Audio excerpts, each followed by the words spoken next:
We're talking about the First Commandment, in which we're called to love God with our whole heart, mind, soul, and strength. One of the most clear ways in which we can be observing this commandment is to worship God. Catechism of the Catholic Church in 2136, giving a summary of this commandment, says, "The duty to offer God authentic worship concerns man both as an individual and as a social being." About 2 years ago, a wonderful film came out, and the title of the film is The Great Miracle. In this film we see three individuals that are suffering very much.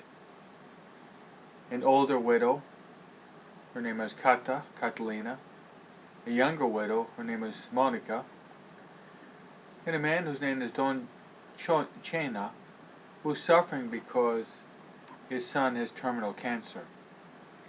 The three of them are falling into a deeper pit of depression, till finally their guardian angels lead them into the same place, which is the Catholic Church.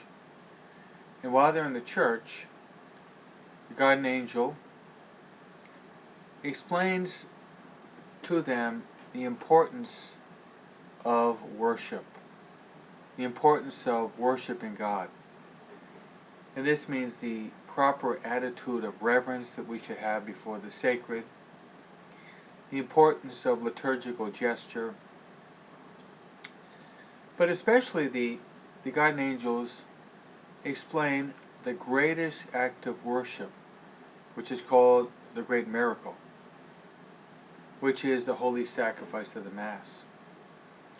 Jesus, at the Last Supper, celebrated the first Mass, and he said, "Do this in memory of me." So priests throughout the world, every day, celebrate this great miracle, the holy sacrifice of the Mass. So the guardian angel goes through the holy sacrifice of the Mass from the very start until the very end.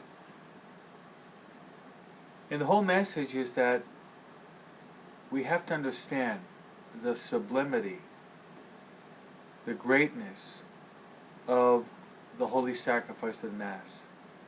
We're called, as individuals as well as a corporate body, to unite ourselves with the angels to praise and worship God.